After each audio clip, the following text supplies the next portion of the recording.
Have you ever found yourself trying so hard to be seen by someone who just doesn't seem to care? You give your time, your energy, your loyalty, and in return, you're met with indifference or worse, disrespect. It's exhausting, and it leaves you questioning your worth. But here's the truth: how people treat you is a reflection of them, not you. When someone doesn't value you, it's not always because you've done something wrong. Often, it's because they are blind to value that doesn't serve their ego or immediate gain. So instead of fighting for space in someone else's world, you have to ask yourself, why am I shrinking in mine? The secret to dealing with people who don't value you isn't about teaching them your worth. It's about knowing it so clearly that you stop offering discounts to those who can't afford your presence. Let me explain. In relationships, whether personal or professional, we tend to seek validation. We want to be appreciated, recognized, understood. And when we don't receive it, we push harder, we compromise more, we tolerate disrespect.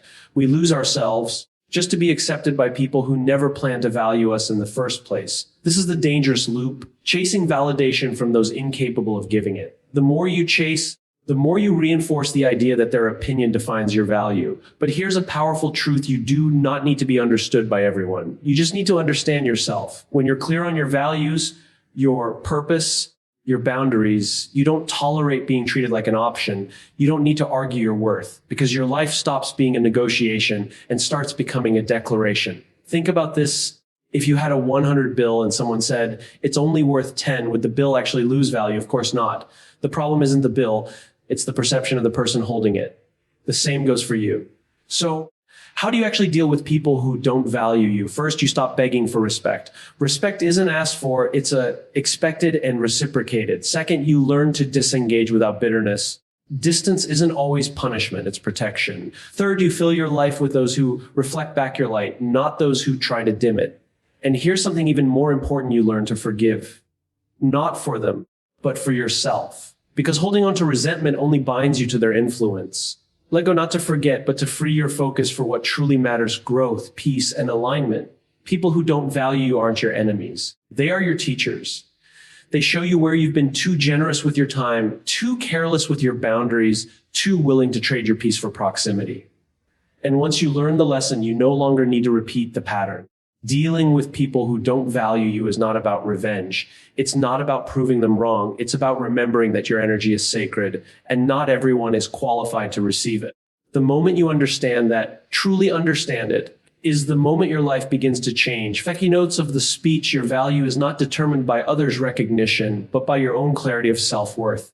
Seeking validation from those who don't value you leads to emotional burnout and loss of identity. Setting boundaries is not about distance, it's about self-respect and preservation of energy. People who don't value you are often unqualified to understand your worth. Don't let them define it. The lesson isn't about changing others, but about choosing yourself with peace, grace, and purpose. Your value is not determined by others' recognition, but by your own clarity of self-worth.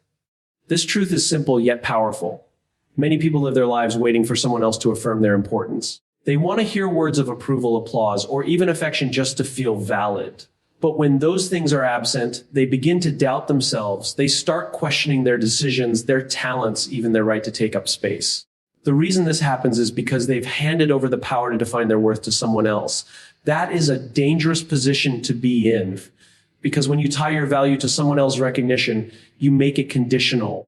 And conditional worth is fragile. It breaks the moment the other person changes their mind, withdraws their attention, or fails to understand you. Think of a diamond buried underground.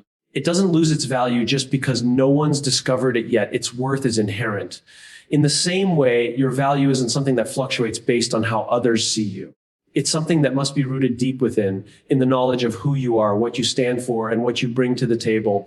But that inner clarity doesn't just happen. It has to be built. It comes from self-awareness, reflection, and choosing not to measure yourself against shifting standards. We live in a world that rewards visibility. If you're not being liked, followed, praised, or noticed, you start feeling invisible. And that sense of invisibility becomes painful when you haven't developed a strong internal compass. So what do most people do? They try to become more visible. They become louder, more agreeable, more available.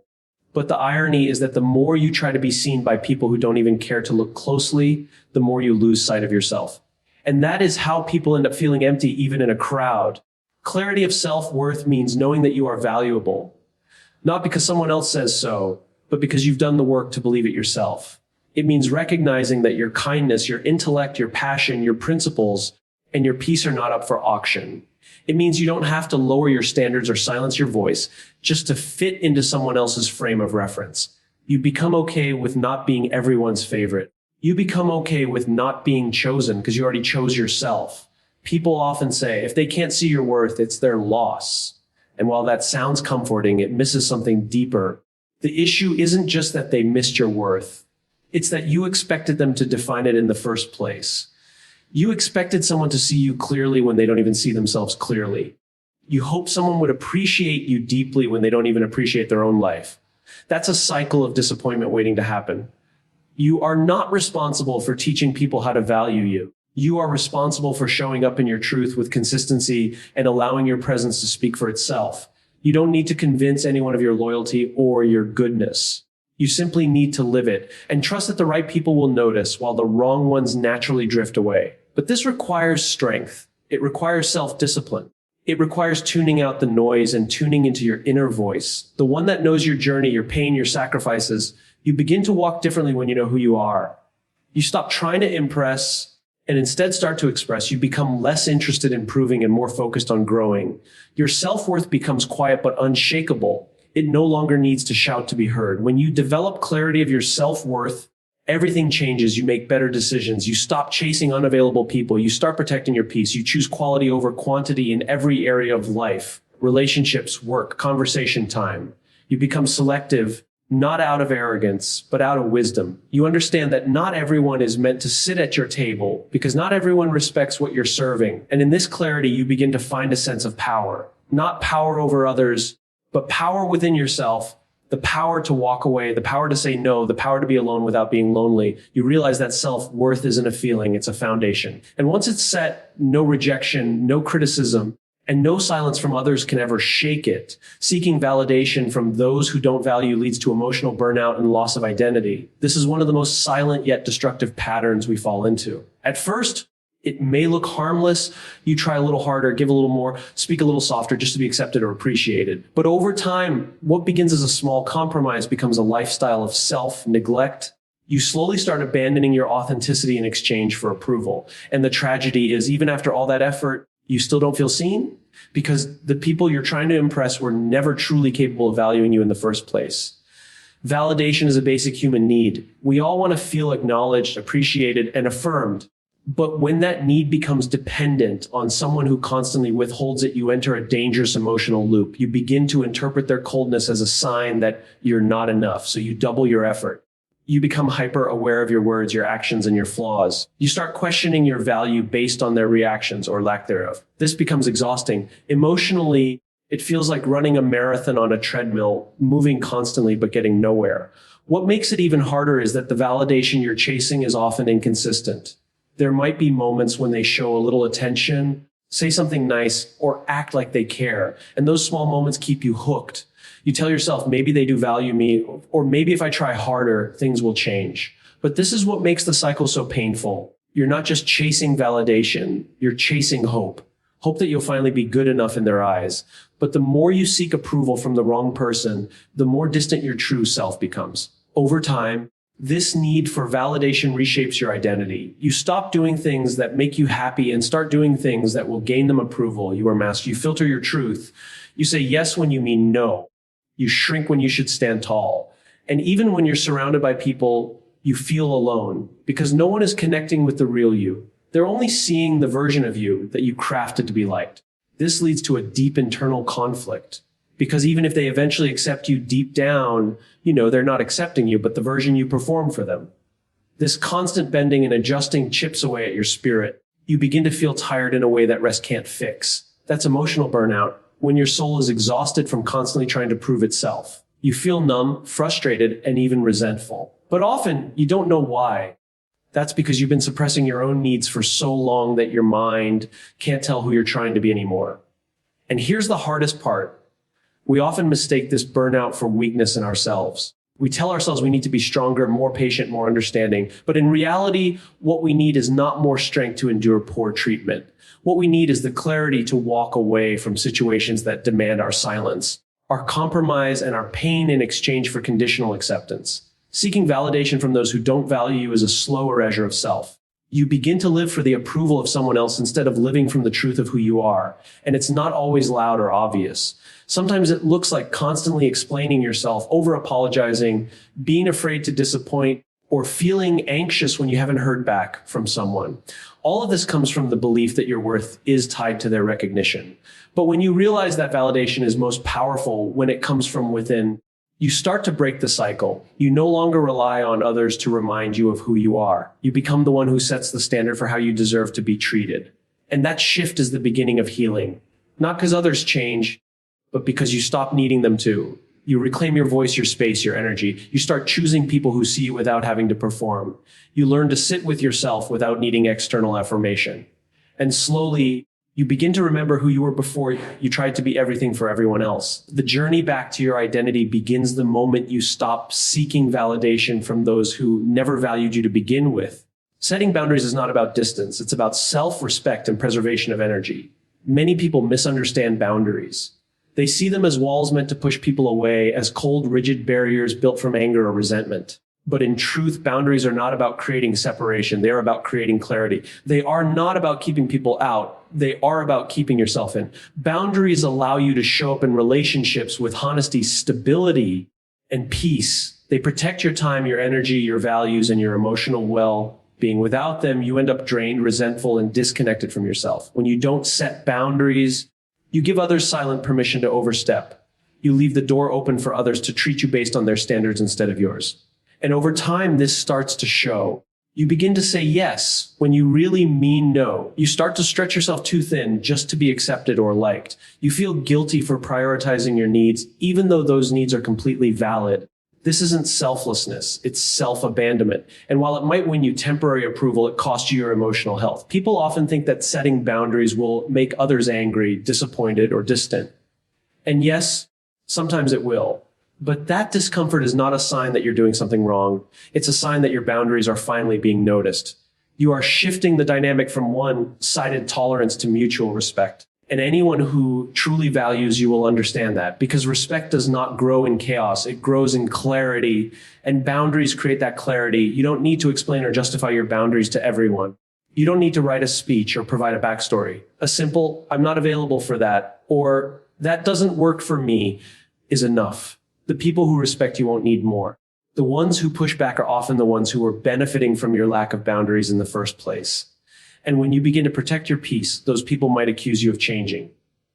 But the truth is, you're not changing. You're just finally honoring yourself. That shift can be uncomfortable for others, especially those used to a version of you that always gave in, stayed quiet, or put yourself last. The power of boundaries isn't in how loudly you state it, but in how consistently you live by them. It's easy to draw a line once. It's harder to stand by it when people test it. But every time you reinforce your boundaries, you send a message to yourself: my needs matter, my time matters, my well-being matters. That message, repeated over time, becomes the foundation of self-respect. And self-respect isn't just about confidence, it's about alignment.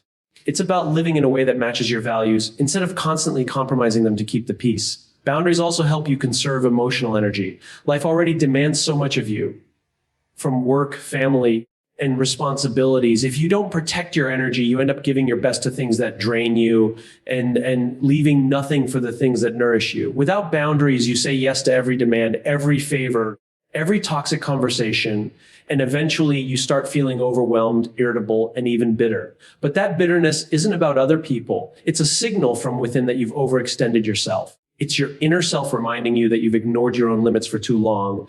Boundaries are not cold, they are kind. They allow you to show up for others without losing yourself. They help you give from a place of fullness, not obligation. They prevent resentment from growing and create healthier, more respectful connections. When you have boundaries, you stop trying to control others' reactions and start focusing on your own intentions. You learn to disappoint others without betraying yourself. And that is a powerful shift, to be able to honor your truth without guilt. The more you practice setting boundaries, the more natural it becomes. You learn that saying no doesn't make you rude. Taking space doesn't make you selfish. Prioritizing rest doesn't make you lazy. It makes you honest. It makes you strong. It keeps you grounded in a world that constantly demands your attention. And slowly, you start attracting people who don't just respect your boundaries, they appreciate them. because they see the peace and authenticity they bring. Boundaries aren't just rules. They are expressions of self-awareness. They are choices you make every day to protect your energy, guard your mental health, and preserve your purpose. And in doing so, you're not just protecting yourself, you're building a life that feels safe, true, and whole. People who don't value you are often unqualified to understand your worth. Don't let them define it. This is a truth most people learn through pain. We often assume that just because someone is in our life, a friend, a partner, a boss, a family member, they automatically have the ability to recognize our value. But the reality is, not everyone has the emotional intelligence, the life experience, or the depth of perception to truly understand who you are and what you bring. Yet, when they overlook us, we take it personally. We internalize their lack of appreciation as evidence that we're not enough. And that's where we go wrong. Because when someone can't see your worth, it often has nothing to do with you and everything to do with their own limitations. Not everyone can see beyond the surface. Some people measure worth based on what you can give them, how much you agree with them, or how well you fit into their expectations. If you don't perform, if you set boundaries, if you express a different perspective, they may interpret that as arrogance, disobedience, or weakness. But in truth, those are often signs of strength, the strength to be authentic in the face of pressure. And if they cannot recognize that, it's not because you're lacking, it's because their lens is fogged by ego, insecurity, or narrow-mindedness. People who are unqualified to see your worth often operate from a place of control. They prefer relationships where they are superior, where they are the ones being admired, and where your light doesn't challenge their own comfort. So when you start to shine, grow, or speak your truth, they may downplay your contributions. They might mock your dreams, ignore your voice, or criticize your efforts. And when you're unsure of your own value, you might believe them. You might shrink yourself just to avoid their judgment. But that's not validation, that's manipulation. And the cost of that is your authenticity. You have to understand that some people are not capable of giving what you deserve.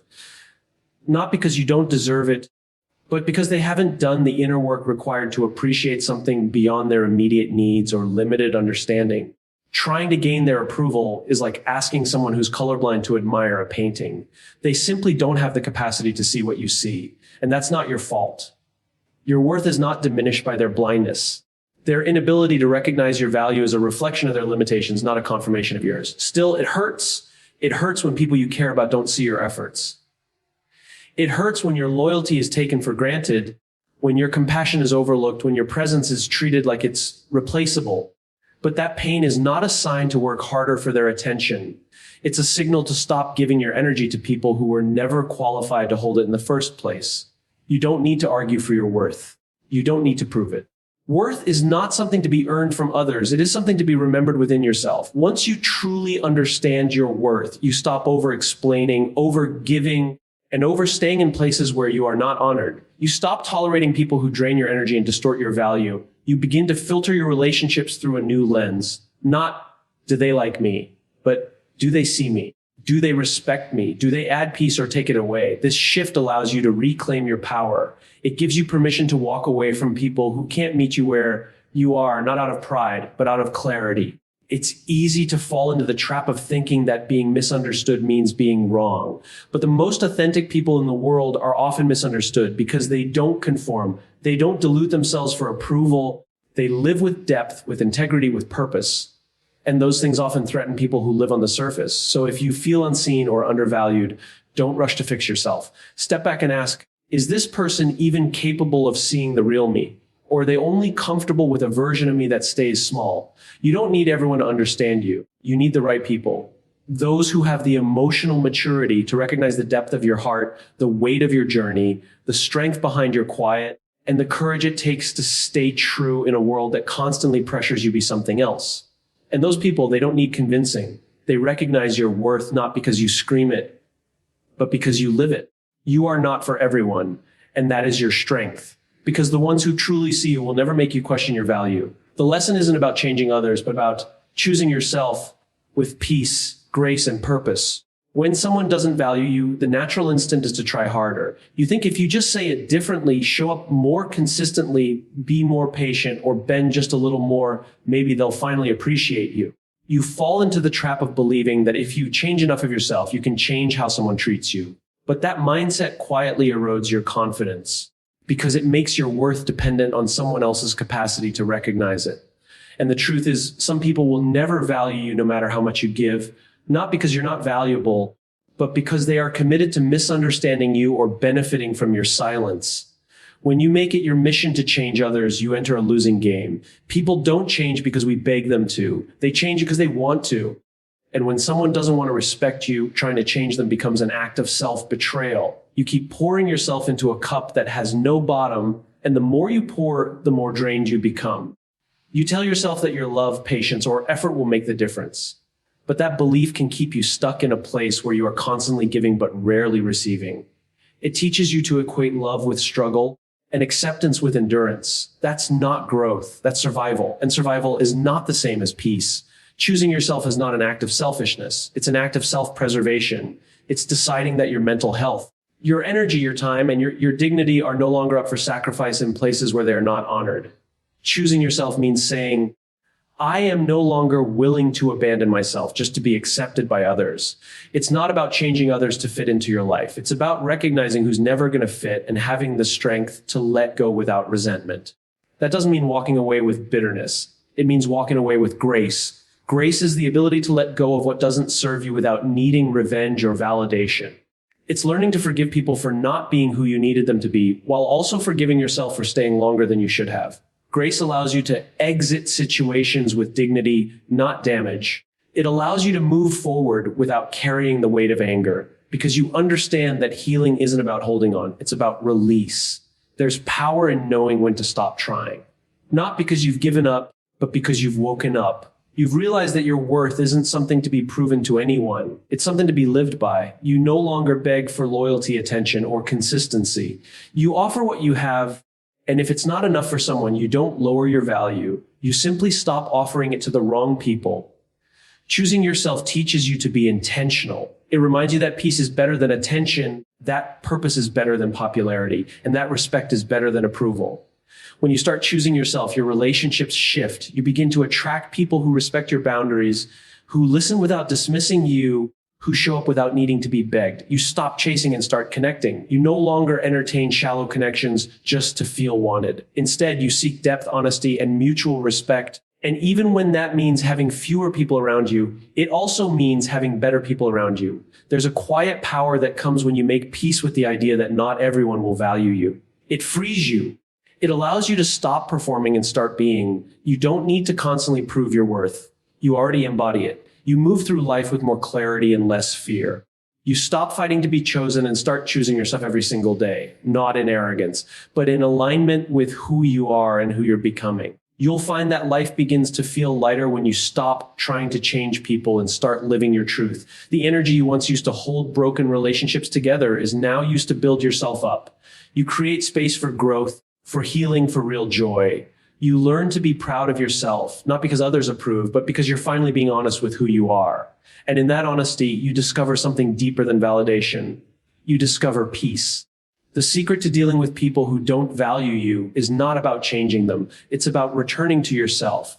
When you stop chasing validation, when you stop lowering your standards just to be accepted, when you start setting boundaries with calm certainty, and when you recognize that some people are simply not equipped to see your worth, you begin to live differently.